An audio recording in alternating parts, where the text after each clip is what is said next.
Bitcoin is this sort of speculative thing that you just buy and hold and make money or lose money, right? There's a lot of people look at it that way. But really the way I look at it and the way a lot of Bitcoiners look at it is Bitcoin is actually the next generation of money. Gold was the primary form of money in the 19th century, right? And even up in the early 20th century, the US dollar was backed by gold. It was sort of partially moved off the gold standard under Roosevelt and then fully under Nixon. But basically, the 20th century was sort of the century of paper money or fiat, right? And Bitcoiners like me believe that the 21st century is going to be dominated by Bitcoin as an actual money. So we believe that 50 years from now, most things are going to be priced in Bitcoin.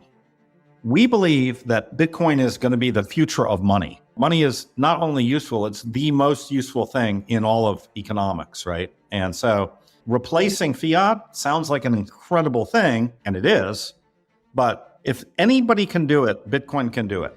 Bitcoin has a potential to actually replace the dollar, the euro, the yen, the pound, the yuan. Let's try and match it to other assets or other technological developments, because it is a technological development, and bring it into the context of the S-curve adoption model, something that you've been discussing. Yeah.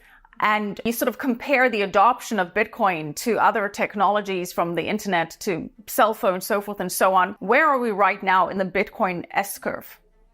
I would say we're in the very first 1%. There's a lot of reasons why I say that, right? So if you sort of say, how many people own Bitcoin and who have over 10% or 20% of their net worth in Bitcoin? I would say that number is under 2 million right now, worldwide.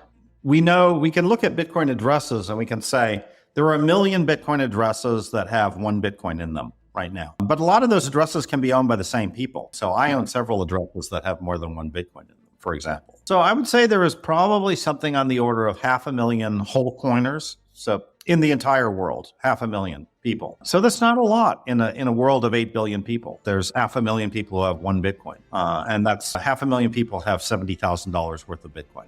That's it. The amount of people who own Bitcoin is really, really small compared to the amount of people who own stock or real estate right now. And I think in a world of really full Bitcoinization or hyper Bitcoinization, as they say, the majority of people are going to own Bitcoin. And it's going to be like cell phones. 90% of people on this planet have a cell phone. 85% of the people on this planet now, or in America, have broadband internet. 85% of Americans use social media. I think these trends tend to go to 80%. And we're at 1 or 2% right now, and we're going to 80%. I know it sounds crazy, right, because we're looking at Bitcoin has tripled since January 1st of 2023. It's already tripled, right? Or quadrupled, actually. It's quadrupled. It was at 50,000. Now it's over 60,000, right? 70,000. So it's quadrupled since then, but that's not crazy for Bitcoin. It's done that many, many times before. In 2017, it went up 20 times in 1 year. If you compare fiat, gold, and Bitcoin, and all three of them there's 4 characteristics that I would like you to compare them on. The first is hard money. Is gold hard money? Yes, gold is hard money. You can't make gold very easily. You can mine it. You can mine 2-3% of it per year. It's very expensive to mine. It's time consuming. You have to get the mines. You have to develop the mines. You have to get it out of the ground. Very expensive. Bitcoin, the mining is similar. It's actually even tougher at this point to mine Bitcoin than it is to mine gold. So both of those are very hard. Fiat is not hard, right? Fiat, the government can print as much of it as they want, and they will. The second criteria is the movement of this currency. Fiat, you can move it pretty easily anywhere in the United States, just wire it around. Even worldwide, you can wire it. It's not perfect for individuals. It's a little cumbersome to wire money, but it's wireable. You can move it. Bitcoin, you can move very easily. Gold, you can't move so much. So on those two alone, Bitcoin is hard money and it's movable.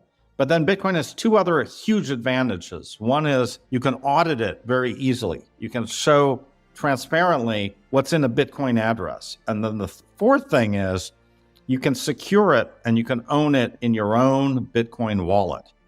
And that's a huge advantage that gold does not have. It's hard to own gold and to take gold with you when you move. To secure gold is more difficult. And Bitcoin is very, very easy to secure. It's relatively easy to hold, to move, and to move across borders. You can send Bitcoin itself. So I can send you Bitcoin. You'll get it in 10 seconds, and for the cost will be a penny. And I can send you $2.42, and it'll cost me a penny to send it, and you get $2.42 worth of Bitcoin the next minute. But you can also have wrapped Bitcoin, and you can have the Bitcoin is wrapped and unwrapped on various exchanges. And that works too. So you can send Bitcoin, you can exchange Bitcoin. So within these four characteristics of money, it wins on all of them. It's a better version of money than gold or fiat. And that's what we're seeing. At the end of the day, that's why it's being adopted, is people are endorsing it as a better version of money. It can be used just as easily as you would transmit digital money on credit cards. And I expect 50 years from now that that's going to be the absolute norm. That's going to be the normal thing. That will be how most people settle their bills, will be to pay Bitcoin. Just as we wrap up here, I want to bring Bitcoin in the context of a central bank digital currency. Can you have a Bitcoin world with a central bank digital currency? Absolutely, you can. Bitcoin is not just about a payment technology. That's not what it is. It's a savings technology. And, your electronic versions of the euro, they're going to have the same performance relative to inflation as just your regular old euros, right? So it's probably not a great idea to use central bank digital currencies to save in. As Michael Saylor said recently, there's a word for people who save their money in fiat, and that word is poor, because rich people don't keep the vast majority of their money in fiat. They keep it in property. They keep it in equities. They keep it in houses. They keep it in gold. They keep it now in Bitcoin. If having a central bank digital currency, fine, no problem. It's an alternative to cash. I think it won't even be that big of a deal. I think it's doesn't really matter. It's not going to be competition to Bitcoin at all.